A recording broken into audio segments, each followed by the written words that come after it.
हमरा मिलेला न मजा रोज रोज दीवारी के धोरीले पाजा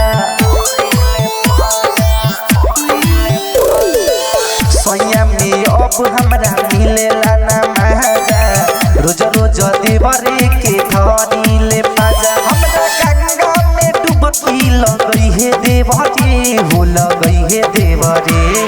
साफ सुथरा बात बताओ कि तू पति के साथ रहबू कि देवर के साथ रहबू? हम देवर साथ रहबू। लुटई हे देवरी अब खई हे देवरी हमर चढ़ली जवानी सधई हे देवरी लुटई हे देवरी अब खई हे देवरी हमर चढ़ली जवानी सधई हे देवरी।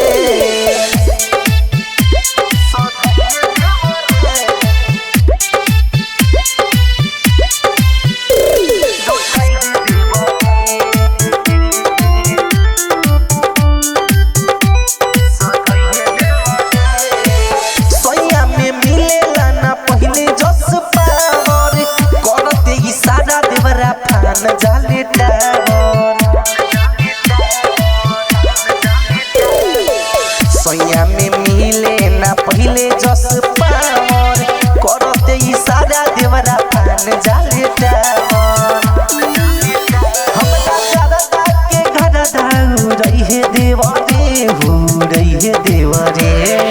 देवरा साथे हम रहम जब सुत लेनी सब कर लेनी तो देवरा साथे रह लुटई हे देवरी अब खई हे देवरी हमर चढ़ली जवानी सधई हे देवरी लुटई हे देवरी अब खई हे देवरी हमर चढ़ली जवानी सधई हे देवरी।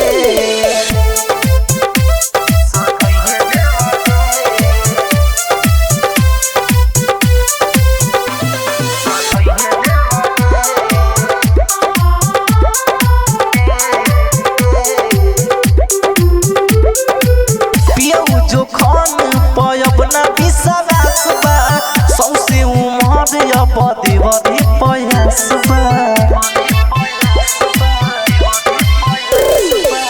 गोकुल समरिया पयब ना विश्वास बा सौसे उमर अब देवरी पयास बा अपन जीव जस हलफा मचई हे देवरी हो मचई हे देवरी।